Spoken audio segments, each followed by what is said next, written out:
A year ago, I was living what I thought was a stable and happy life. My wife of 25 years, Mia, suddenly announced one evening that she wanted a divorce. To say I was blindsided would be an understatement. There had been no arguments, no warning signs, nothing to prepare me for what she was about to say. She told me coldly and without hesitation that she no longer loved me and no longer found me attractive. Her words were devoid of emotion, like she was reading off a script. I sat there stunned and begged her to tell me the truth. I asked if there was someone else, if maybe she had found someone new. But Mia refused to give me a direct answer. Instead, she doubled down, saying that she hated the way I looked and claiming I wasn't the man she had fallen in love with anymore. Her words cut deeper than I thought possible. And while I wanted to argue, a part of me couldn't. She wasn't wrong. I had let myself go over the years. When we first met, I was in peak physical shape. I had been a star basketball player in college, and fitness had been my life. My body was my temple, and I spent countless hours ensuring I stayed in top condition. I had plenty of admirers back then, but none of them mattered once I met Mia. After we got married and had our daughter Jane, everything changed. Mia wanted to be a homemaker, so I took on the responsibility of being the sole breadwinner. Reality hit hard, and I found myself working tirelessly to provide for our family. The long hours at work and the constant pressure to keep us financially afloat left me with no time for myself. Over the years, my health and appearance took a back seat to their needs. I stopped being the man Mia had fallen in love with because I was focused on keeping our family together and making sure Jane and Mia had everything they needed. It hurt deeply to think that Mia was leaving me because of that. But something about her sudden desire for a divorce didn't sit right. It felt too abrupt, too calculated. I couldn't shake the feeling that there was more to the story. A few days later, I acted on my suspicions and hired a private investigator.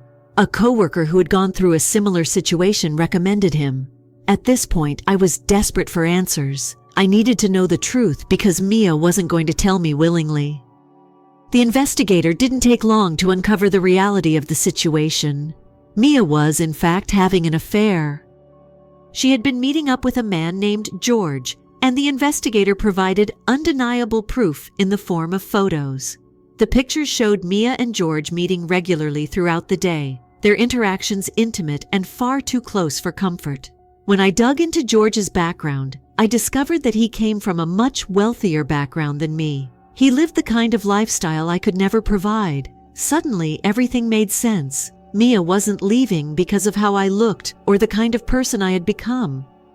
She was leaving because she had found someone else, someone she thought could give her a better life. The realization was devastating. For 25 years, I had worked tirelessly, sacrificed my own happiness, and prioritized my family above all else, only to be discarded for someone who could offer more material comfort. I decided I needed my own proof. One night, while Mia was asleep, I checked her phone. My hands shook as I scrolled through her messages, taking screenshots of every incriminating text. The conversations between her and George were graphic and left no room for doubt. What stung the most was reading Mia's thoughts about me in her texts to George. She described how much she hated being around me, how unattractive she found me, and how she wished she could have left me sooner. It was clear she had been emotionally checked out of our marriage for a long time. With all the evidence I had gathered, I thought I was prepared for the worst. But nothing could have prepared me for what I discovered next. My daughter Jane had known about the affair all along. The investigator sent me new photos showing Jane meeting with George, looking happy and comfortable in his presence. My heart sank. It was as if my world had crumbled beneath me. This was only the beginning of the unraveling. I couldn't wrap my head around it. Jane, my own daughter, knew about the affair. The photos from the investigator painted a clear picture. Jane had been meeting George and even looked comfortable around him. It wasn't just a one-time thing either. The way they interacted in the photos made it obvious this had been going on for a while. At first, I wanted to believe there was some kind of mistake. Maybe Jane had only recently found out. Maybe she had been dragged into this unknowingly. But deep down, I knew the truth, and it tore me apart. Jane wasn't just some innocent bystander. She had actively chosen to keep this secret from me. She had sided with her mother, the very person who was betraying me. Just before Mia announced her desire for a divorce, I had made one of the biggest financial decisions of my life. Jane had always dreamed of owning her own home, a dream she had shared with me countless times over the years. Whenever we talked, she'd update me about her savings, the houses she was looking at, and how close she was to achieving her goal. A few months before the divorce, she came to me, practically begging for help. She had found the perfect house, one she had been searching for her entire life. The problem? It was way over her budget. She needed an additional $200,000 to make it happen. I'll admit, it wasn't an easy decision. That money wasn't just spare change. It was my entire life savings. Money I had set aside for emergencies, for retirement, for my future. But this was my daughter. The thought of her missing out on her dream crushed me.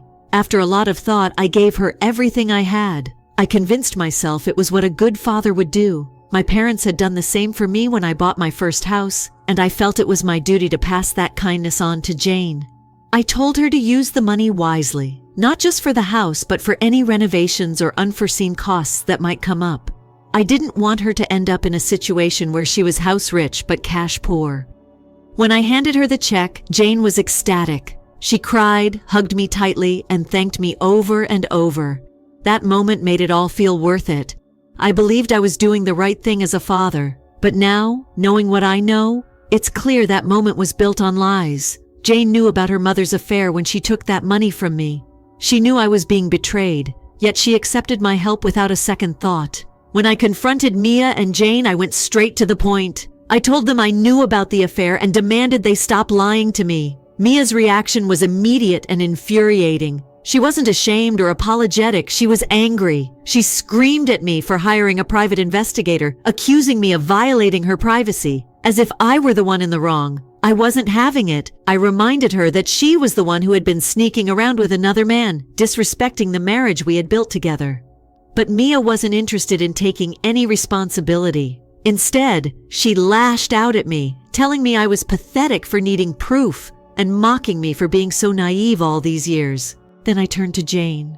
I wanted to hear her side of the story, hoping that maybe, just maybe, there was some explanation that could make sense of all this. But she wouldn't even look me in the eye. She stood there, avoiding my gaze, her guilt written all over her face. I asked her why she had been meeting with George. I begged her to tell me the truth, to explain why she had kept this secret from me. At first, she hesitated, glancing nervously at her mother. Finally, Jane broke her silence. Her voice was shaky as she admitted that she had known about George for years.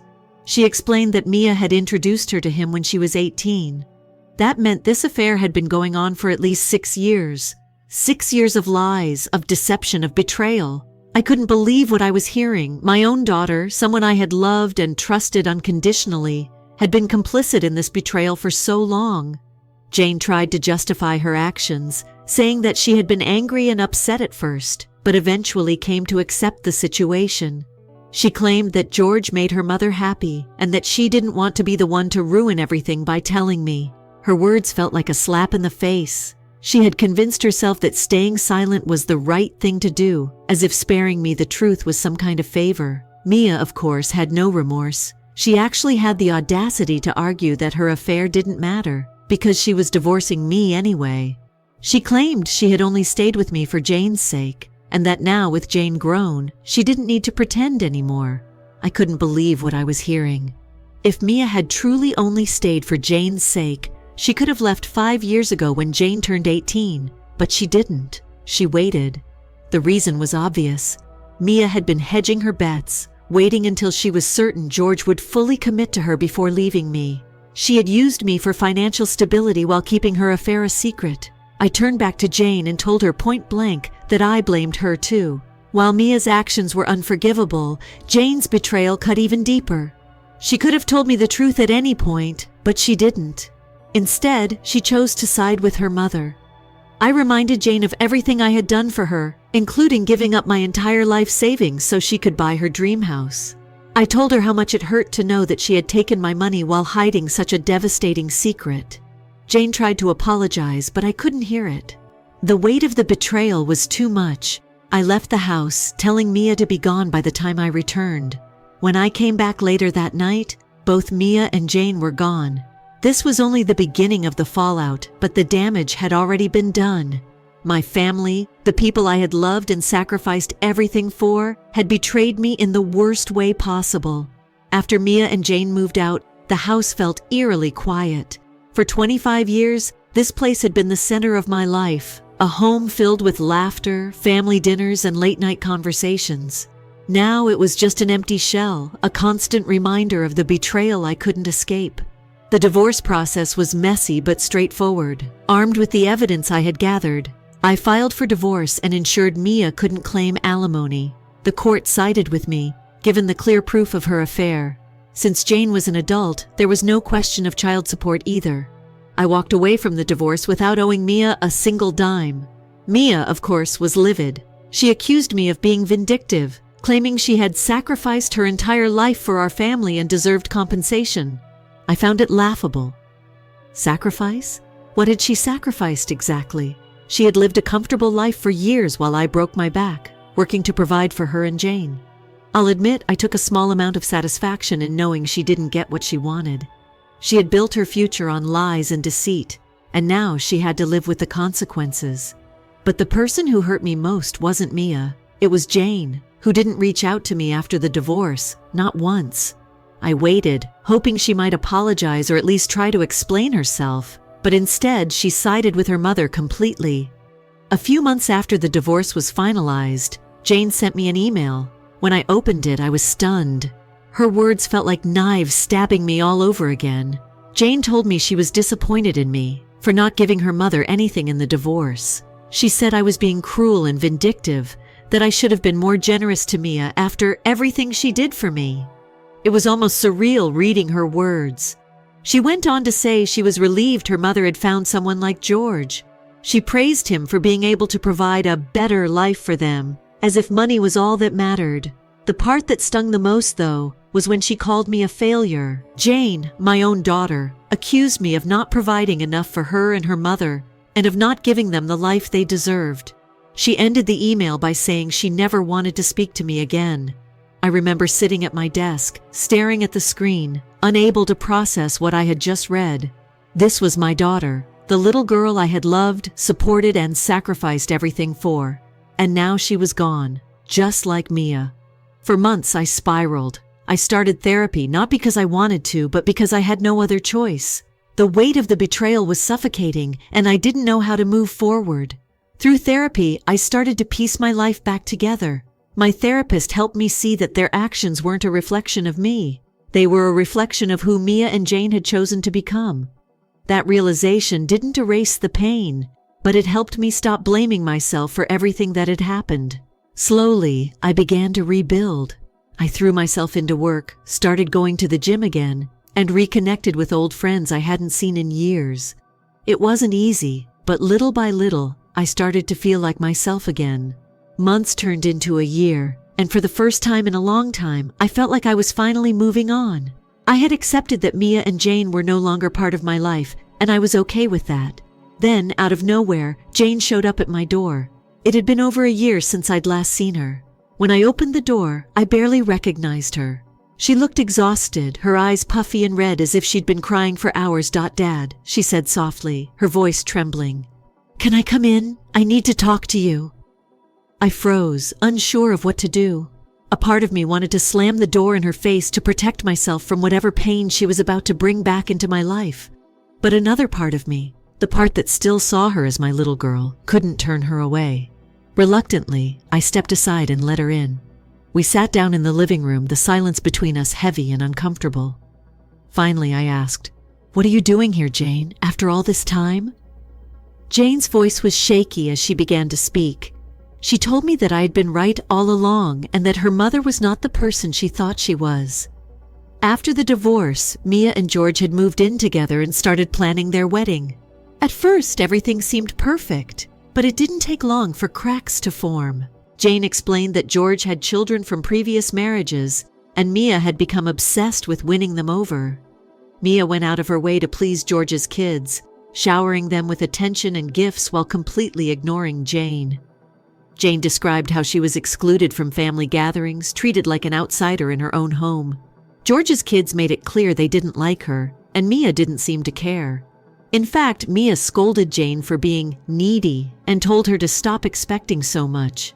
It broke Jane's heart. She had sacrificed so much for her mother, even using some of the money I had given her to buy gifts for George's kids, hoping to earn their approval. But now that the money was gone, Mia had cast her aside like she didn't matter.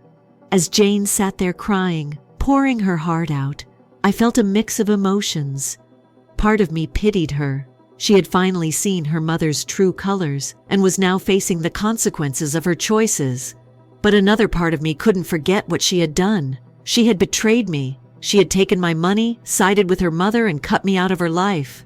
And now, after everything, she wanted me to forgive her and take her back into my life. When she asked me through tears if we could start over, something inside me snapped. "Start over?" I said. "Jane, you chose your side. You sided with your mother and George. You made your bed, and now you have to lie in it. She tried to argue, but I stopped her. I reminded her of the years of betrayal, the lies, and the email where she called me a failure. "You can't just walk back into my life like nothing happened," I told her. She begged me to forgive her, but I stood firm. I had spent years sacrificing for her, only to have her betray me. That trust was gone, and it wasn't coming back. I told her it was time for her to take responsibility for her choices. She was an adult now, and she needed to figure out her own life without running to me for help. When she realized I wasn't going to budge, she left. As the door closed behind her, I felt a strange sense of relief. For the first time in years, I felt like I had taken back control of my life. I had made peace with the fact that my relationship with Jane was over. It was time to move on, for good. After Jane walked out that day, I was left sitting in silence, staring at the closed door. Part of me wondered if I had been too harsh. Could I have handled things differently? But every time I replayed her betrayal in my mind, the answer was clear. I had given Jane my love, my trust, and my life savings.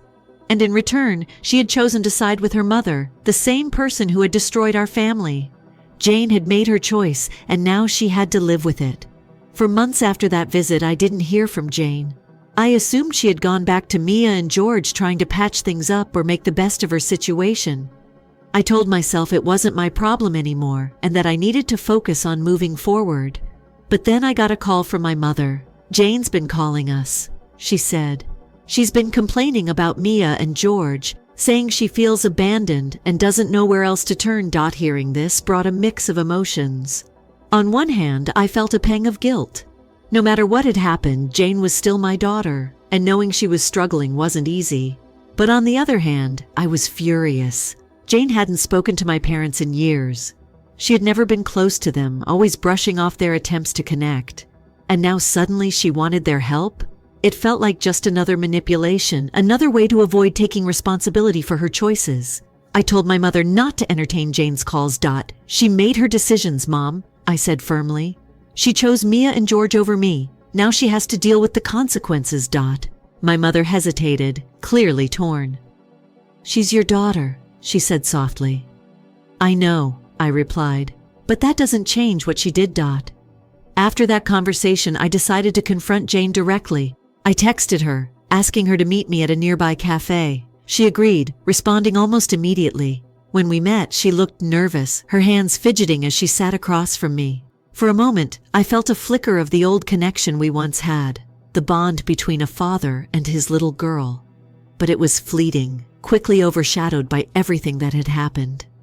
"I know you've been calling Grandma and Grandpa," I said, getting straight to the point. "Why?" Jane looked down at her coffee cup, avoiding my gaze. "I miss having a family," she said quietly.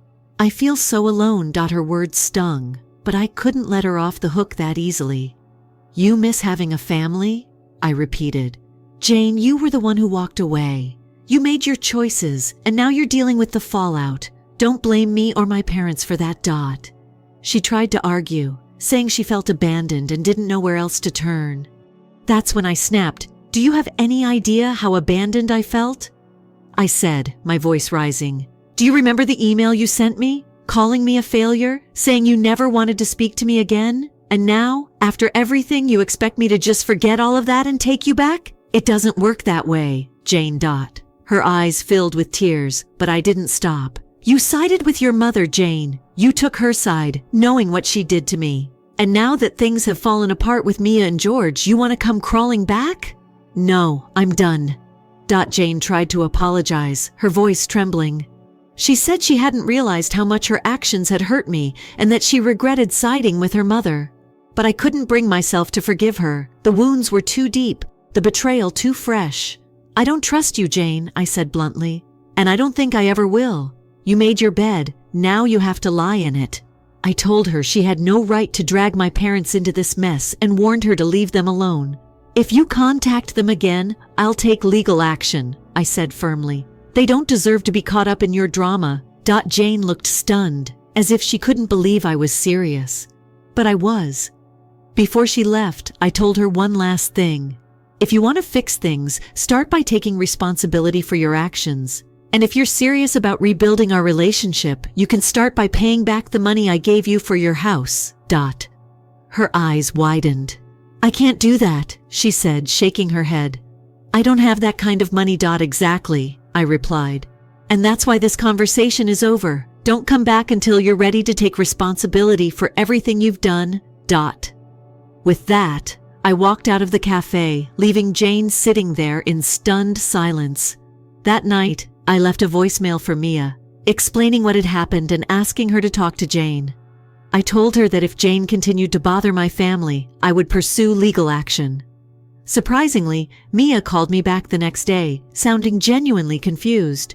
She claimed Jane had been difficult to deal with, refusing to accept her new family and constantly causing problems. According to Mia, no one had forced Jane to buy gifts for George's kids. She had done so on her own. Mia also insisted she had tried to include Jane in family events, but Jane had isolated herself. I didn't know who to believe, and honestly, I didn't care. Just keep her away from me, I told Mia. That's all I'm asking.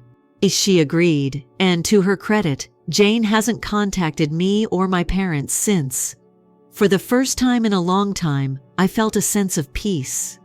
The chaos of the past year had finally settled, and I could focus on rebuilding my life without the constant weight of betrayal hanging over me. That peace was hard-earned, and I wasn't about to let anyone take it away. The months that followed were quieter than I had expected, and for the first time in years, I felt like I was in control of my life. The chaos that had defined the past year was finally behind me, and I focused on building a future that didn't involve Mia or Jane. It wasn't easy. The hurt they caused had left scars, and while I had moved past the anger, the sadness lingered. Therapy helped me work through the pain, but healing is a slow process. Some days were better than others, and on the bad days, I reminded myself of how far I'd come. A major turning point came when I decided to take a solo vacation. It was something I had never done before. Traveling alone seemed daunting, even intimidating. But I needed a break, a chance to step out of my routine and experience something new.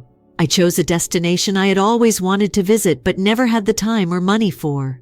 It was nerve-wracking at first, stepping onto the plane by myself. But as the trip went on, I started to feel free. For the first time in years, I wasn't responsible for anyone but myself. I explored new places, met incredible people, and embraced the culture in a way I never thought possible. By the time I returned home, I felt lighter, like a weight I hadn't realized I was carrying had been lifted. Meanwhile, I kept my distance from both Mia and Jane.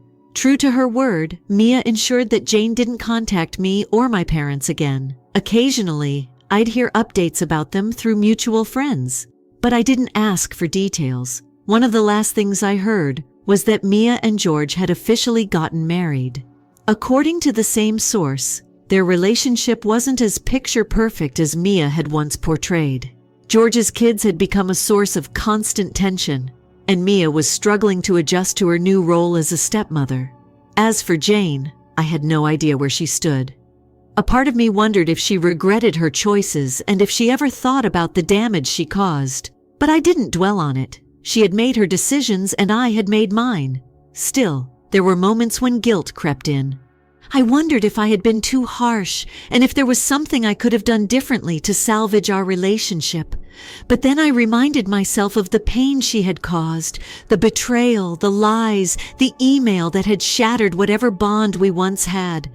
I wasn't the one who walked away. She was. With time, I started focusing on myself again. I took up hobbies I had abandoned years ago, started going to the gym regularly, and even picked up cooking, a skill I had never really mastered during my marriage. Slowly but surely, I began to enjoy life again. Work became another area where I found fulfillment. Without the financial strain of supporting Mia and Jane, I was able to save up quickly. I even began exploring new career opportunities, something I hadn't considered in years. Occasionally, friends and family would ask if I had thought about dating again. At first, the idea seemed impossible. How could I trust someone new after everything I had been through? But as time went on, I realized I wasn't opposed to the idea. I wasn't actively searching for a relationship, but I was open to the possibility. For now, though, I was content with the life I had built on my own. Months turned into a year, and the distance from Mia and Jane allowed me to gain clarity. I no longer felt the need to justify my actions or seek closure from them. The truth was, I had found closure on my own. Looking back, I realized that everything I went through had taught me something valuable. I learned to set boundaries, to prioritize my own well-being, and to recognize when a relationship, be it romantic or familial, is toxic. While I will always love Jane as my daughter, I've accepted that our relationship may never heal. And that's okay. Sometimes letting go is the only way to move forward. Now, as I sit in my quiet home, the future feels bright. I don't know what's next, but for the first time in a long time, I'm excited to find out. Life may not have turned out the way I planned, but I've learned to embrace the unexpected. This is my story, not one of betrayal, but one of resilience. And as I move forward, I do so with the knowledge that I'm stronger than I ever thought possible. Story 2. Story 1. I recently discovered that my wife is unfaithful to me. I'm not sure what to do at all. I've been married to my wife for about a decade. We have 2 lovely daughters, ages 5 and 7, and have been married for 5 years. I earn a very good livelihood, 6 figures in engineering. Enough to spare my wife from having to work. Our home has 6 bedrooms, a backyard, and a swing set. For now than 2 years, I have also been providing for my wife's mother and her 15-year-old sister who reside with us. My wife and I had been having a lot of problems, and our relationship was falling apart over the last 3 years. I persuaded my wife to accompany me to marriage counseling because I could see it occurring. Since April, we have been attending almost every week. We weren't happy together, and therapy let me see how damaging our actions were. I believed my wife was striving as hard as I did to improve as a husband and parent.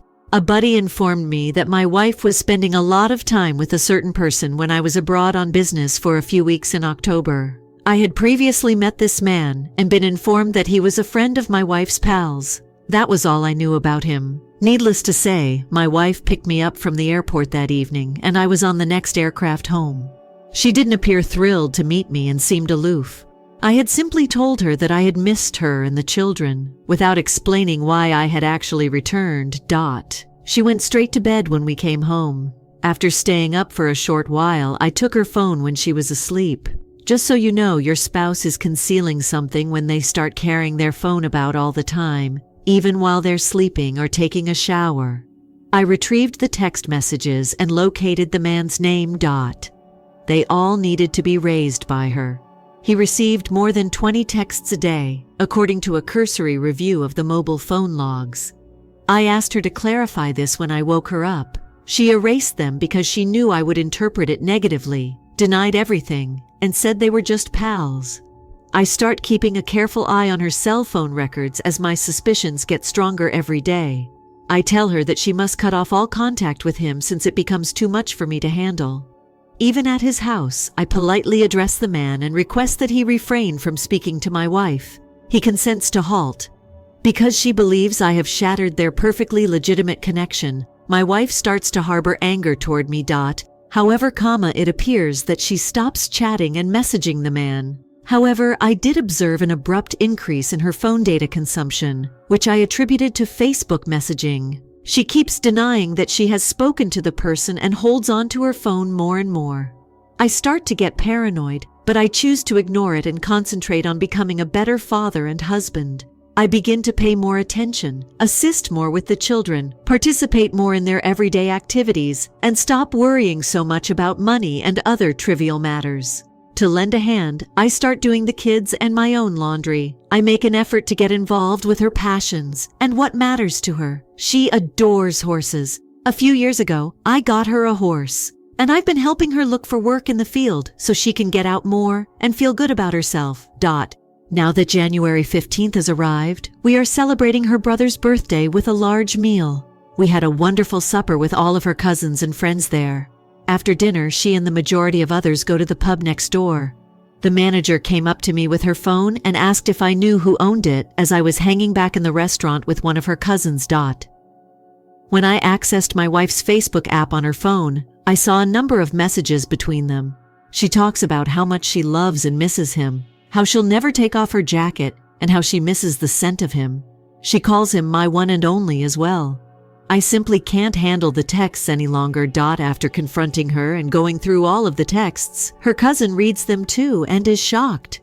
Despite her insistence that they never had sex, she acknowledges to me that she had affections for him. According to her, they shared just 2 kisses. I tell her that I don't trust a word she says and that I don't believe her. I won't tell her that, even if I genuinely think they didn't have sex. She claims that I neglected her for years, which is why she was with him. My world seems to be falling apart all around me. I simultaneously feel deceived, angry, and stupid. I don't want to be married to someone who doesn't love me, but I also don't want to get divorced. I quote, "I'm not sure what I want yet," but she claims she wants to work things out. She seems to want to establish her independence and show that she is independent of me. I feel that the only way she can truly appreciate what she has is to lose it, even though I love her and find it hard to be furious. Or a portion of it anyhow. What ought I to do? Edit. I appreciate all of your advice. For me, this has been incredibly beneficial. I wanted to provide you with a status report on the actions I have taken since everything occurred. Consult a lawyer. Last week, I talked to one. I got some excellent suggestions from him. I was visiting with a friend at the time, and he advised me to return home to my state. She may claim that I abandoned her and the children because of the abandonment clause. I'm sleeping in the basement now that I'm back home. Additionally, he informed me that I might not be required to pay her alimony since I have sufficient proof that she committed adultery. Child support. Yes, of course, but not a dime extra. Additionally, he advised me to avoid having intercourse with her no matter what I did. If I do, I have no reason to accuse her of adultery and am endorsing the affair. He informed me that if a woman's spouse cheats on her, he counsels her to attempt to understand his situation. Keep your assets safe. I've already switched my direct deposit to my new checking account, which I created in my own name. I turned on fraud and credit monitoring and canceled all of our shared credit cards. Leave the sister and mother behind. I will be listing my property for sale next month after speaking with a broker last week. I informed them that after I sold the house, they would need to find a place on their own. Additionally, my wife did go out and get a job. I hope she can now understand what a long day's labor is like, even though she's making crap working for her uncle's moving company. It was probably a reaction to my announcement that I would no longer be covering her horse's boarding or feed. In addition, I had purchased a Lexus X470 for her after canceling her gas card. As far as the kids are concerned, filling that sucker up isn't cheap, I can assure you. I'm making every effort to lessen the effect on them. I make sure they're taken care of, and I won't quarrel or fight with them. The finest lesson I think I've learned from this is that I'm not to blame and that the problem has to be fixed as well as possible.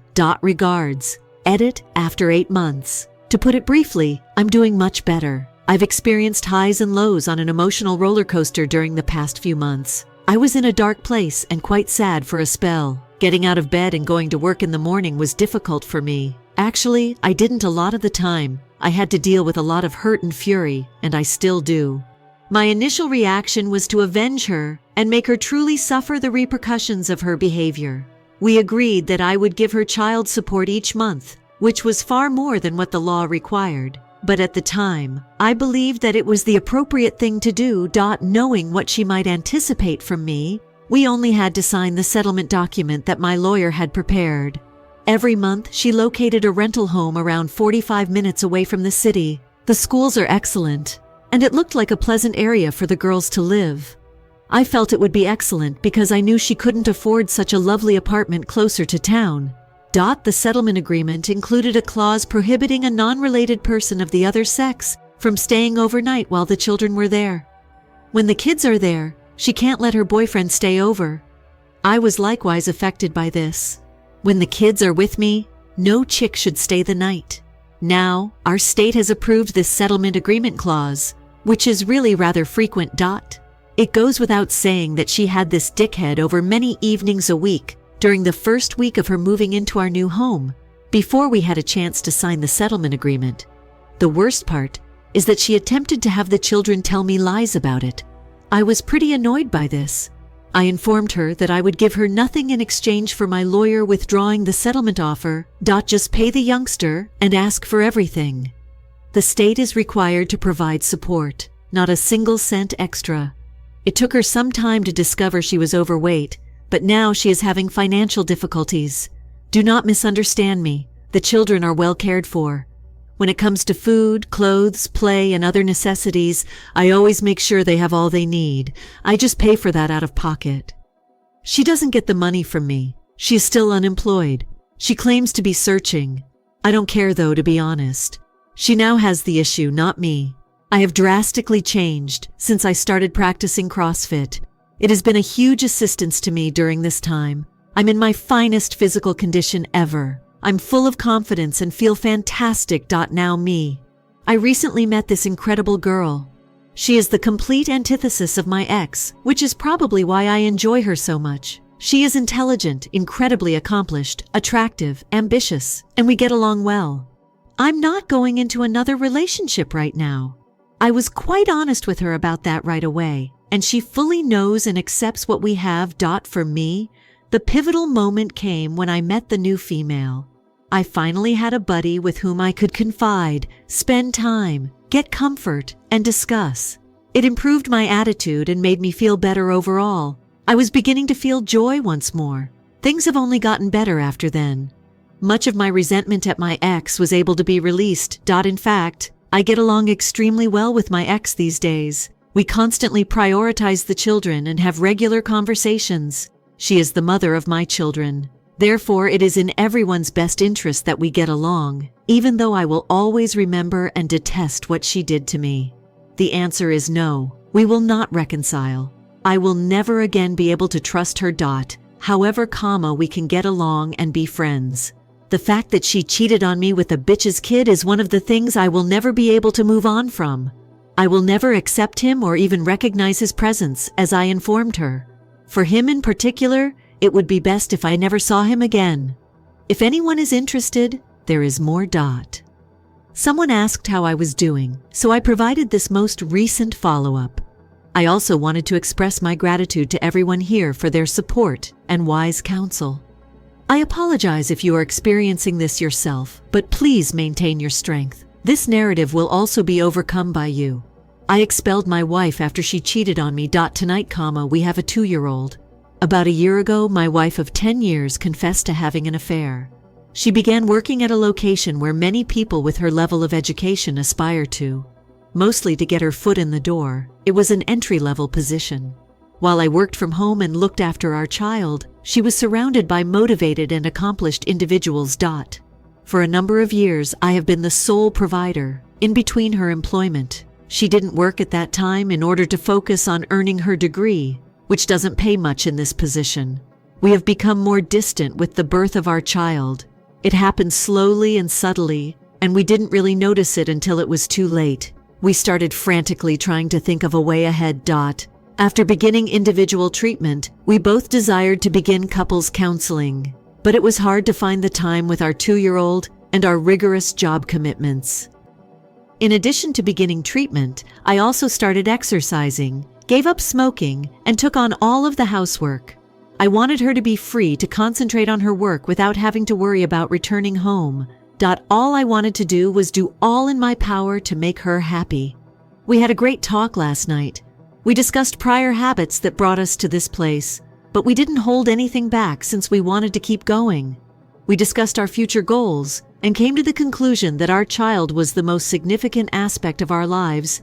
We decided to hold each other responsible by setting aside specific times each week to have those talks. We also decided that we wanted to be the kind of parents he could look up to and learn from. As our chat came to a conclusion, I saw that she quickly ignored a phone notification from a separate messaging app. I had a fleeting glance of the message and recognized the app symbol. Soon later, an alarm began to sound in my thoughts. As if it had been discussed before, she went to bed tonight while bathing our child and stated that she wanted to sleep in different rooms. My curiosity overcame me, and as the truth set in, I trembled uncontrollably and saw certain messages that I wish I hadn't. I discovered that her phone was receiving some of my phone's texts when I emailed myself a screenshot. I remained composed and inquired about her infidelity after our child had gone to sleep. "No," she answered. Next I inquired, "Who is Dylan?" She just mentioned a coworker. I went on to cite one of his obscene messages. She eventually confessed to having an affair with him. The name Dylan was well known. Having just received a promotion, he held a prominent position in her workplace. In addition to being in his 50s, he was quite supportive of my wife's choice of work. He is also married and has children. I saw that she was late for the special supper I prepared at her request, since she had been on the phone with him for 30 minutes. I advised her to go out the instant she confessed to having slept with him. Other than the words exiting my body, I could hardly see or hear anything. "Get away of here." We had a long argument. She was reluctant to part from our child. She was too out of touch, in his opinion, to comprehend the repercussions of her actions. I quote, "Am taking our child with me if I go." I'm not sure how many times I told her it wouldn't be possible. She eventually departed. I had no idea where she went. I'm not proud of the fact that she did it before she even left the driveway. I informed her office over the phone that she had an affair with Dylan, a high-ranking official. Less than an hour after placing that call, I still acknowledged that it was probably a shameful thing to do. Additionally, I reported our joint account's debit card as missing. Because of that, I feel less ashamed. She still has the option to just send the money out. I'm at a loss on what to do next. At least for the time being, my sister advised me to do nothing but sit with it. When I brought it up to her father, he just reiterated the need of forgiveness. I suppose tomorrow will be spent researching my choices and locating a lawyer. I'm afraid. For what purpose? For our child, that is. I'm concerned that she will still have custody of our child and that I will be required to pay alimony and child support. But I'm not sure how divorce works in my state. My wife's spending habits are at least partially to blame for my current financial difficulties. How can I help? How can I get over this? What will become of our kid? Both these questions and the potential solutions frighten me. I'm just heartbroken. I want guidance on how to proceed. How do I begin to recover? How can I maintain our child's custody? How can I avoid having to pay child support or alimony? My wife cheated on me with a senior employee at her workplace. Story 3. Retaliation against the unfaithful wife, now ex, along with the subsequent karma. I was married and currently serve in the Army. My first deployment to Iraq was drawing near. It was really stressful, and my wife wanted me to figure out a way to stay and avoid bringing up the obvious topics that any wife would attempt to bring up. We both desire children, yet we are childless. So while I'm away, we discuss paying off debt. We both hail from the same state, and she chats with her best friend back home. To help us pay off our debt and raise a family, her buddy offers to let her move in for a little fee of $300. When I return with a plan that I was genuinely quite happy with, she is there sobbing uncontrollably and declaring that she will miss and love me and that we will begin a family when we return. 2 months later, she becomes aloof and reluctant to discuss our schedule, calls or texts back with 1 or 2 word responses. She never runs out of things to say, and we have been together for 6 years. I need some space, she says one day. For space, she has someone 10,000 miles away. Why, I ask? I just need space, she says. Her goal is to discover who she is. I recall that she had a guy who was constantly acting in a way that was borderline inappropriate when we lived at home. I trust her, and I'm not a particularly envious person. I then begin to see that guy in pretty much every photo she uploads to a group. Each and every time he appears, he never changes, but everyone else does. In order to receive all of the texts she sends and receives, I clone her phone. The first text I saw after cloning her phone is something I will always remember. "I'll see you after work, sweetie. Do you want any of my leftovers saved for you? It broke me. From her to him, I shed 35 pounds in a week. I didn't sleep or eat. I watched every conversation while I was glued to the phone, watching them talk about trying to have a baby. It was literally everything a married person fears. I ask her if she is seeing someone and she says no, she isn't. She is taking care of herself and she loves me, blah blah. I didn't say anything about receiving her text for 2 months. Over this time, she finally admits cheating and that he is so much better than me at sex, treating her right, and he does what she wants. During this time, she pays our debt off, gets tattoos with him matching I love you tattoos, goes to shows with him buying clothes, ECT, with the money I'm making. So this is where revenge starts. I put a freeze on the account for a month. In that time, I change every password to every account of things. She won't guess. I block her on FBI and my phone so she has no way to reach me. She lost her automobile to repo a few months later, got booted out of her apartment, had to sell her cherished shoes and handbags simply to keep alive. I later discovered out she obtained a job at her former restaurant. So I publish all the text conversations I had with her and the guy talking about having babies that have timestamps on it, as well as post talks we had with the matching timestamps showing all of our friends what she has done. I then had people phone and complain at her employer frequently on both him and her. They work in a restaurant, so I also have pals Dine and Dash. They both get fired. So she attempts to phone my command and tell them that I'm abandoning her and she can't provide for herself. My commander understands what is going on. He does nothing since he has anything similar happening. Then about a month before I come back, she contacts me from another number to inform me she's pregnant with his son. Mind you, I'm still gone, so we cannot get divorced yet. She moved away with him 10 hours for me. April 24th, 2018. 5 months pregnant and sobbing excessively, she phones me and asks me where she should go. She informs him she's going after what seems to be a huge blow-up dispute. I just apologize and tell her it's no longer my concern when she claims she doesn't know where to go. Let quote S fast forward to this January. She calls me through a mutual acquaintance. He struck me. I'm not sure what to do. When your spouse is deployed for a man who talks a big game, you might not cheat on him, in my opinion. Well, I suppose this makes you happy. No, but I'm relieved that I'm not the antagonist in this tale. The next month he cheats on me with 2 girls. I apologize. I feel bad about what I did. I didn't do anything. Me? Indeed you did. Overall, my life was ruined by this lady. Make me feel quite depressed. I'm still struggling. However, knowing evidence that I wasn't the issue makes me feel a bit better. Do you believe that I would have returned home to an empty house, an empty bank account, and my ex-wife expecting a child with a different guy if this had occurred even 10 or 5 years ago? In fact, she called me yesterday to request some cash to help with the rent. Edit. Respond to a couple inquiries. I now see that I neglected to mention that we split before to the child's birth. Thus, I owe her nothing. It has been about a year since then. I mostly clone the phone using T-Mobile's digital service. Look it up on Google. I'm not in the mood to type it.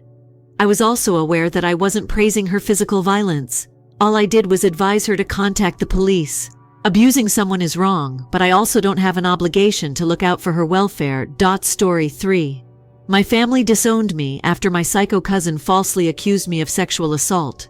My family wants me to return now that the truth is out. Okay, so it all began on a day that was just like any other. I grabbed some leftovers when I got home from work and started binge watching a new show. My cousin Megan was the one who buzzed on my phone. Now, I wasn't particularly close to Megan. At family gatherings, we would converse and share the odd joke or remark, but that was about it. Her message to me was already a little strange. The message simply stated, "We need to talk," when I opened it. No follow-up, no context. Only those 4 words. Let's face it, needing to talk is never a good sign, so I felt my stomach tighten. I replied with something like, "Sure, how are you?" She answered almost instantly, "Give me a call." At this point, I was starting to feel weird about the whole thing. I dialed her number and she picked up after the first ring. The first thing she said was, "I know what you did." I sat there blinking at the wall. "What?" I finally said. "I know what you did to me at the party. She said, her voice shaky but cold. Now I'm thinking, what party? What the hell is she even talking about? "Megan, I don't know what you mean. Can you explain?" She let out this sharp breath like she was trying to keep it together. "Don't play dumb. At the barbecue last month, you assaulted me. I swear it felt like the ground dropped out from under me. What? Megan, no, I didn't. What are you saying? I stumbled. You know exactly what I'm saying. She lost her temper. I remember everything.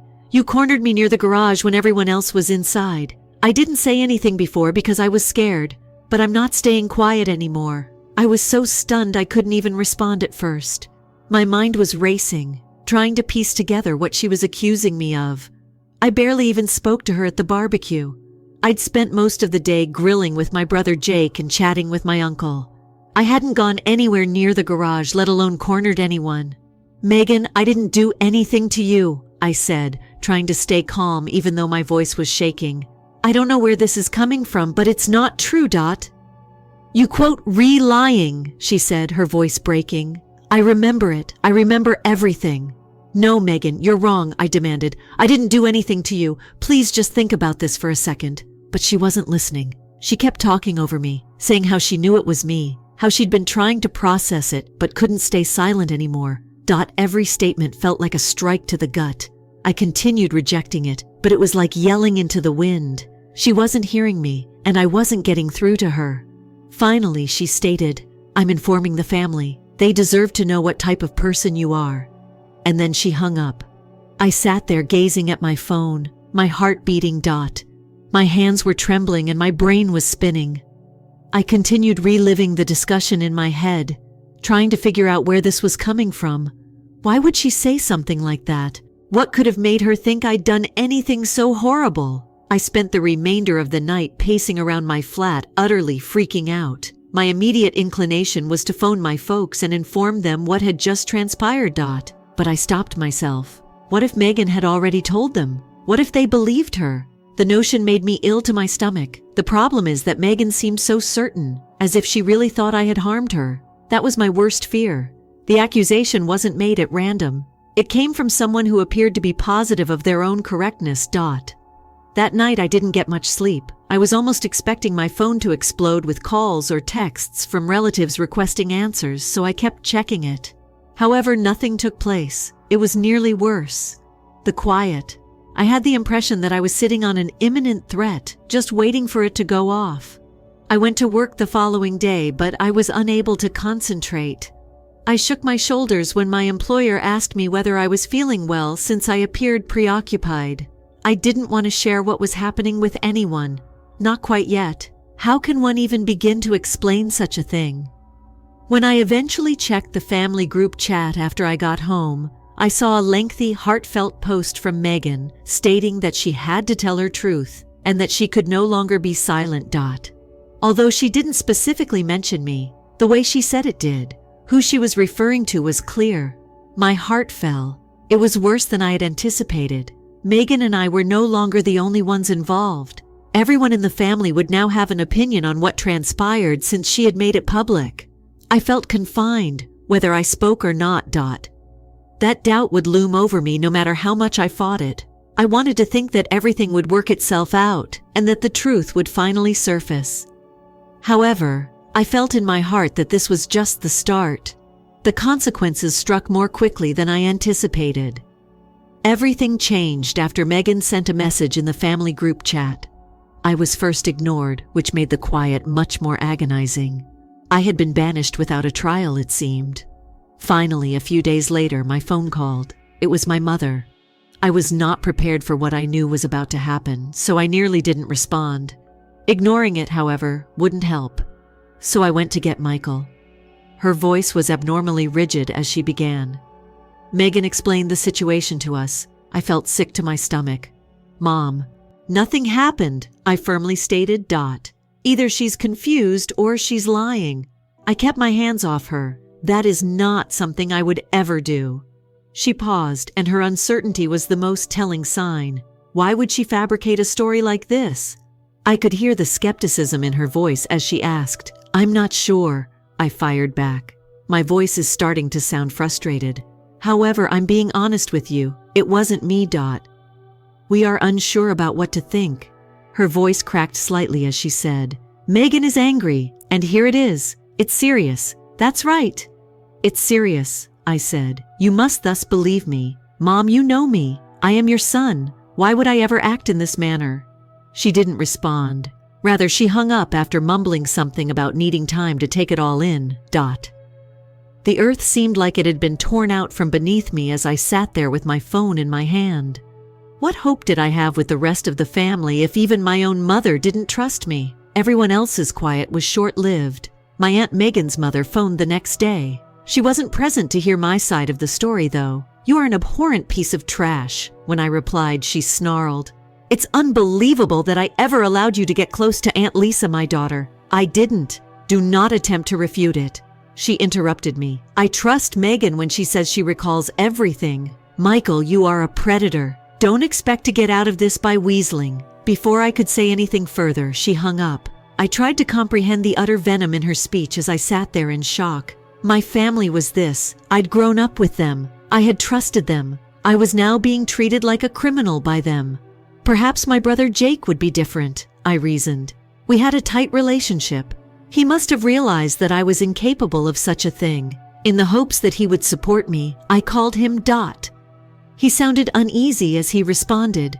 "Hey man," he said, "what's happening? Tell me please," I answered. "Nobody seems to care if Megan's accusations of assault against me are accurate or not." He let out a sigh. "You're saying one thing while Megan is saying another, so it's complex. I'm not sure what to think. You're unsure about what to trust." I lost my temper. "Jake, you spent the most of the time at the BBQ with me. I didn't do anything, you know. I wasn't with you the entire time, though." He spoke slowly, and when Megan informed everyone, she was rather scared. Why would she invent such a thing? What I was hearing was unbelievable. "You're just going to watch her ruin my life then?" I inquired. When he said, "I'm not taking sides," it seemed like the greatest betrayal of all. I ended the call. What use was it if Jake couldn't even defend me? Things only grew worse throughout the course of the next week. My phone was overflowing with calls and messages. The majority of them are antagonistic. Every Sunday, my uncle would invite me over to watch football, but he texted me to let me know that I was no longer welcome at his place. I was suddenly being called every name in the book by cousins I hadn't talked to in years. Those who remained silent were the worst. Jake and my parents didn't get in touch again. I had the impression that everyone had already found me guilty. Even though no one at work understood what was going on, I would feel like I had a bullseye on my back every day when I walked in. I appeared distracted, so my supervisor asked whether I was all right. What was I meant to say, though? I considered contacting Megan personally at one point. I may be able to understand why she was acting in this way if I could only speak with her. However, I hesitated each time I picked up my phone. What could I possibly say? Like everyone else, she had already made up her mind. I gave up trying to defend myself by the end of the month. Fighting a battle with no one even paying attention was exhausting. If someone didn't want me around, I stayed away from them during phone calls, group chats, and family get-togethers. I wouldn't push myself. However, the seclusion was harsh. I had grown up with these people. I believed I could rely on them. I didn't feel like I had anyone on my side anymore. It wasn't my fault, I told myself repeatedly. However, that didn't lessen the pain. I used to lie in bed at night and mentally relive conversations. I kept asking myself, how did this happen? How was everything destroyed by a single accusation? I hoped things would get better after severing my ties to my family. Since I was already the odd one out in everyone's views, how much worse could it get? In actuality, though, the charges were nearly easier to handle than the quiet. No texts, no calls. The place where my family used to be is now empty. Initially, comma. I continued to cling to the slim chance that someone would respond, "We believe you." Or we were wrong. However, nobody did. I realized that I would have to learn how to overcome this on my own if I wanted to get past it. So I concentrated on my task. I volunteered for additional projects and put in more hours. Anything to occupy my thoughts. Nights were more difficult, but it worked throughout the day.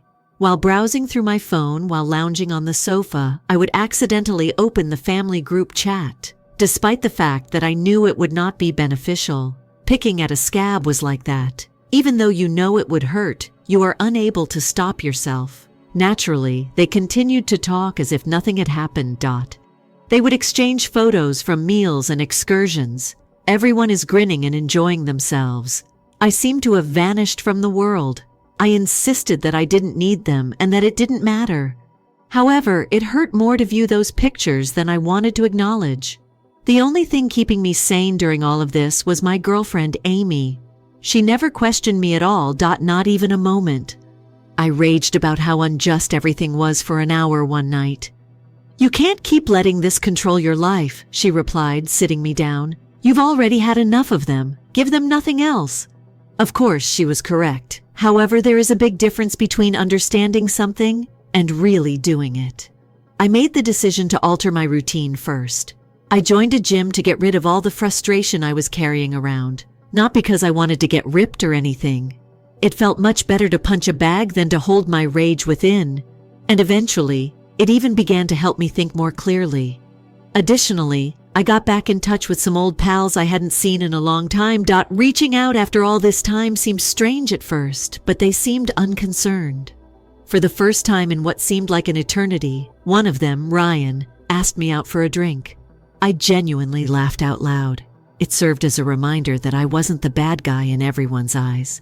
Even yet, it wasn't as simple as I had thought to go on. I couldn't get the charges out of my head, like this burden I was unable to get rid of.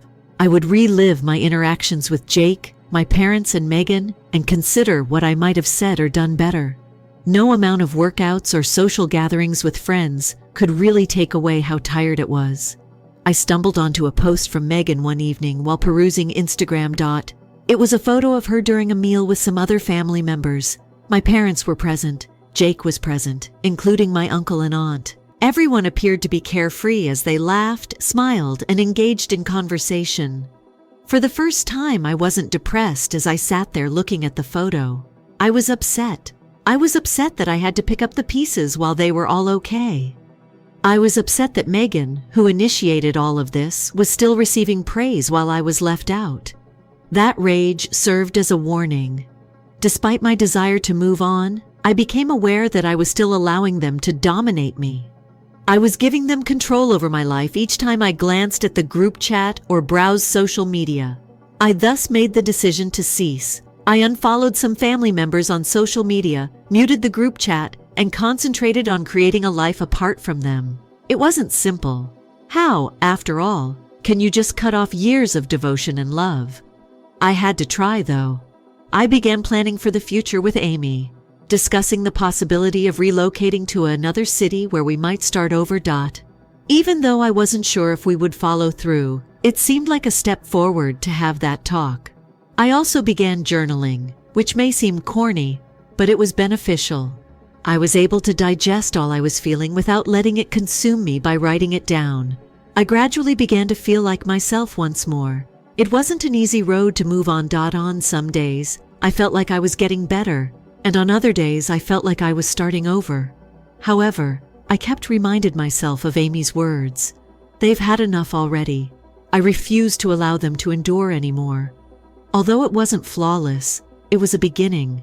And for the first time in a long time, I had the feeling that I might be able to get past this whole disaster.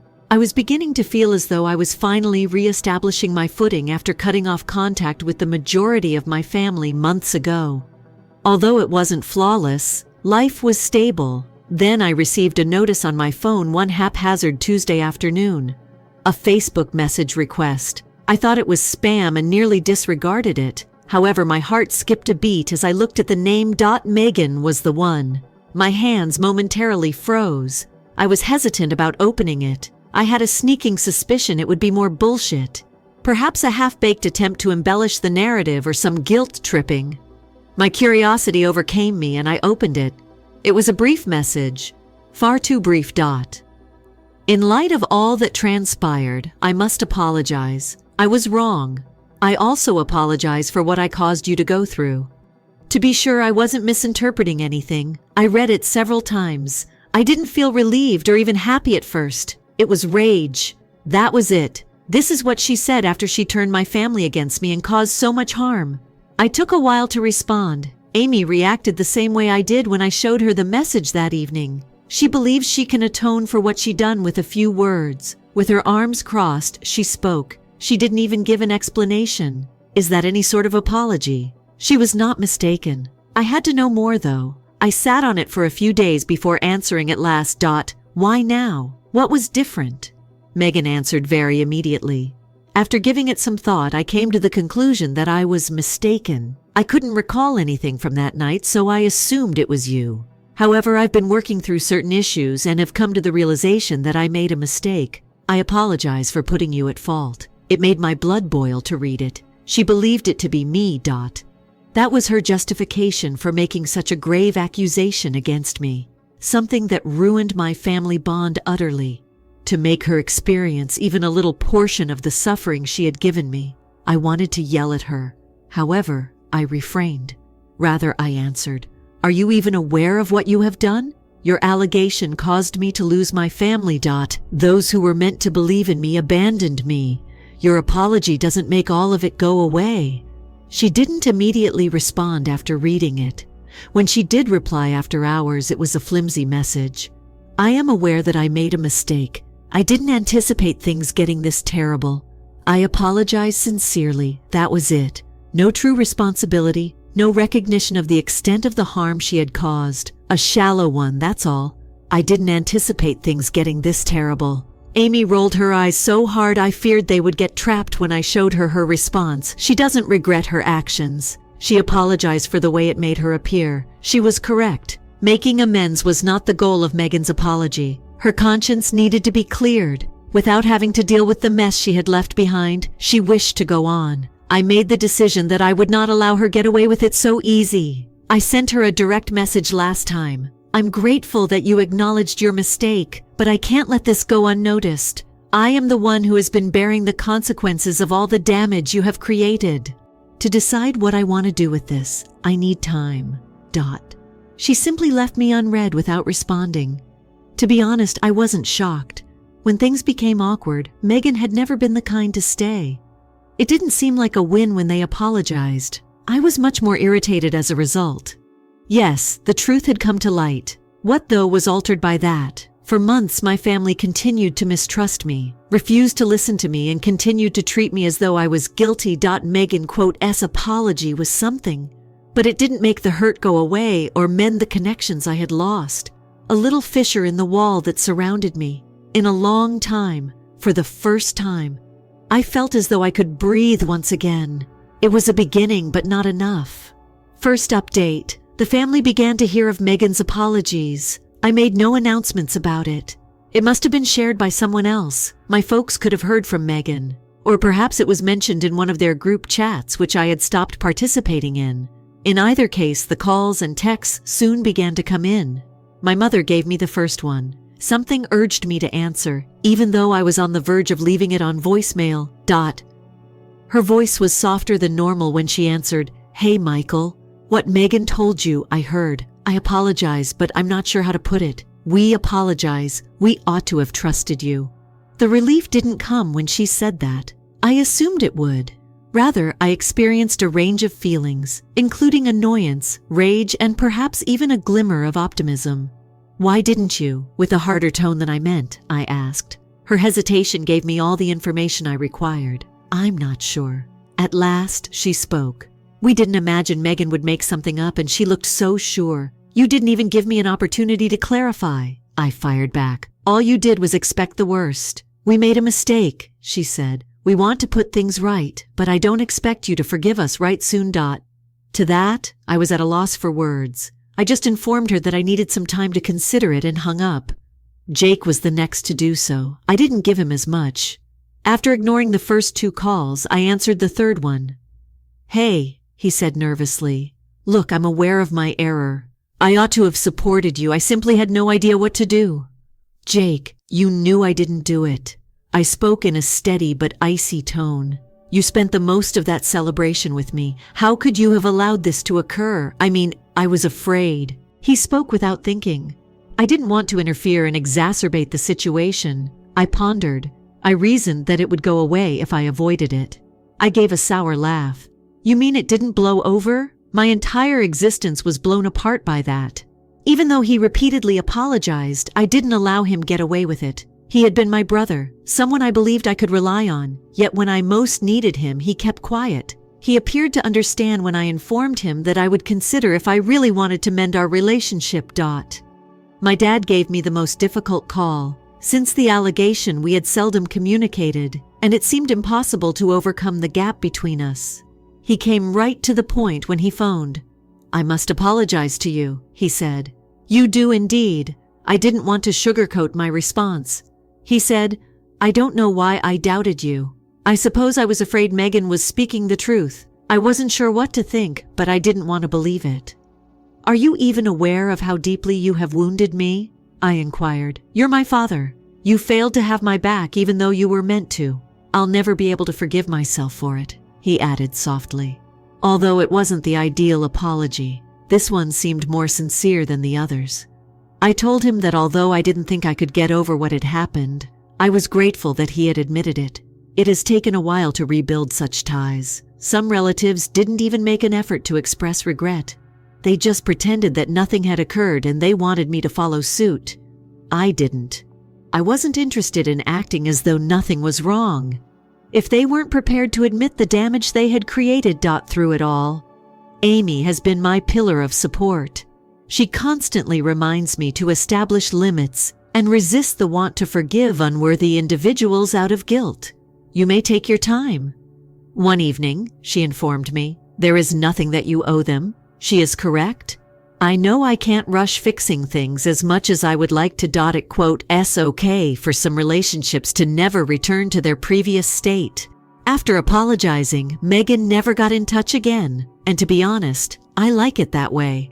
It didn't seem like her message was a step in the right direction. It seemed like a means of atoning for her transgressions. I've come to terms with the fact that I might never be able to forgive her completely, but at least I now know the truth. I've begun to gradually reintegrate certain family members into my life. I've been careful, experimenting with meetings and brief chats. I respect those who are sincerely attempting to make apologies. Others, let's just say that they have shown their true selves to me.